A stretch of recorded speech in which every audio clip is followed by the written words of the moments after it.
% increase in shop theft over the last 2 years before the election, as well as antisocial behaviour. That is why tackling town centre crime will be at the heart of the crime and policing bill introduced tomorrow. Richard Tice. Thank you, Mr. Speaker. Does the Home Secretary agree with me that it would be a better use of Greater Manchester police officers' time if they actually policed the streets and prevented crime rather than visiting grandmothers' homes to discuss a Facebook post? Yeah. Well, perhaps the honourable member missed the discussion about this earlier. We have been clear. Neighbourhood policing is the central priority for policing that this government has set to tackle town centre crimes, to tackle challenges across the country, and also to tackle serious violence, including violence against women and girls, and also including the knife crime, which is devastating young lives. Those are the priorities we have made clear to police forces right across the country as part of our policing reform and part of our new legislation. Final question, Jonathan Brash. Dispersed accommodation for asylum is unevenly distributed across the country. That's why in Hartlepool we are supporting 50 asylum seekers per 10,000 in the population, yet a few miles up the road in the neighbouring local authority it's 7 per 10,000, with local authorities elsewhere in the country hosting none. Does the Minister agree this is unfair, and as we bring the numbers down, we must evenly distribute the areas that support asylum seekers? Yes, Mr. Speaker, we did inherit a very uneven distribution, if I could put it that way, of dispersed accommodation, often in poorer areas where their presence puts more pressure on local communities. It's not a situation we would have wanted to create, and it's one that we will want to remedy over time. Right, that completes questions. We'll let front bench change over.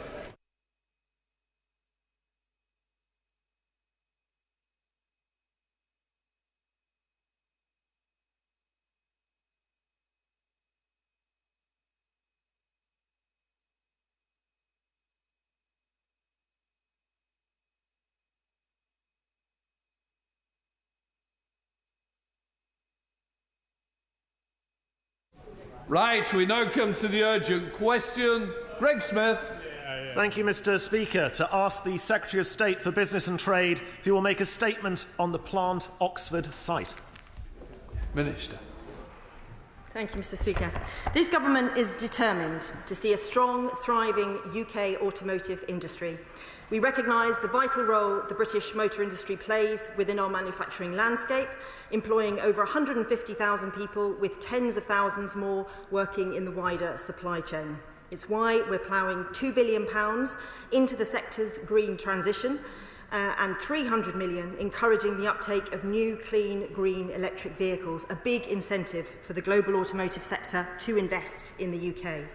Building on this momentum, our modern industrial strategy will back automotive companies who want to invest in Britain and drive long-term sustainable UK growth. We know that BMW has taken a commercial decision to delay the production of 2 new electric Mini models at its Oxford plant. I know this news will undoubtedly be unsettling for the company's many hard-working employees, not least those working directly on the production line.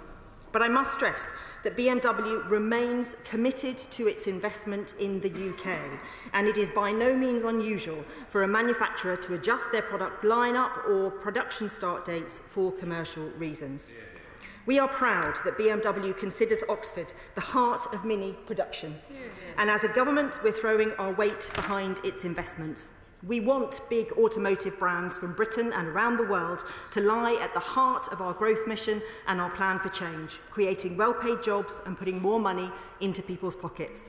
As part of that effort, this government is working closely with BMW as it reviews its investment timelines, ensuring that more cars are built right here in the United Kingdom.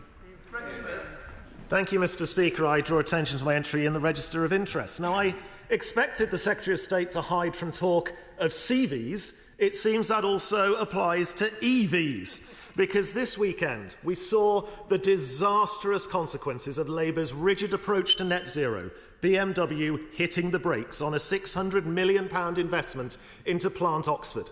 That deal from 2023 would have secured 4,000 high-quality jobs and was a strong vote of confidence in the UK. Like other deals, this was only possible because the previous government was willing to be pragmatic. Conservatives made the sensible decision to delay the ban on internal combustion engine cars, bringing the UK into line with major global economies, France, Germany, Sweden, Canada. But Labour said they knew better, restoring the 2030 phase-out date in their manifesto. And when the negative impacts of that approach became clear, they launched a fast-track consultation on the ZEV mandate, pitifully attempting to buy themselves time. But surely no consultation is necessary. The effects of their puritanical ZEV obsession is already clear. JLR say the ZEV mandate is causing severe disruption to the market. Vauxhall confirmed it would shut down its Luton factory, citing the ZEV mandate, making the plant less economically viable. And now the future of Plant Oxford, the home of the Mini since 1959, is uncertain. Labour's reckless policies have shattered industry confidence, with consumer demand for EVs dropping off a cliff, with numbers only just about sustained by subsidised fleet sales. So will the Minister do the right thing? Stop hiding behind consultations and acknowledge their ideological approach to net zero will only lead to economic disaster for our automotive sector and consumers alike? Thank you, Mr. Speaker. It's hard to know where to start, really. The puritanical ZEV obsession was, as the Honourable Gentleman knows, a Conservative policy from the last government.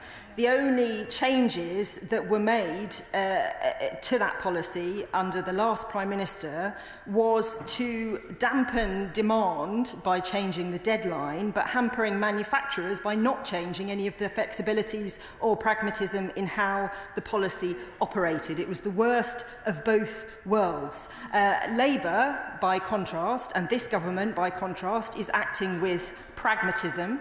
We are ensuring that we are listening to industry. We are ensuring that we get this right. We are working at pace to do that, but we are also creating the conditions in which the automotive industry can thrive. That doesn't just mean delivering the economic stability and political stability that was so lacking under the previous government. It also means delivering an industrial strategy that delivers growth, including the automotive industry. It means investing £2 billion in the budget for automotive transition. It means investing in R&D. It means supporting our industries and talking to them and understanding the global climate. It was really clear in the statement that BMW made that there were macroeconomic, global and commercial reasons why the decision to delay has been made. But BMW are also clear that they are still committed to this investment in the UK.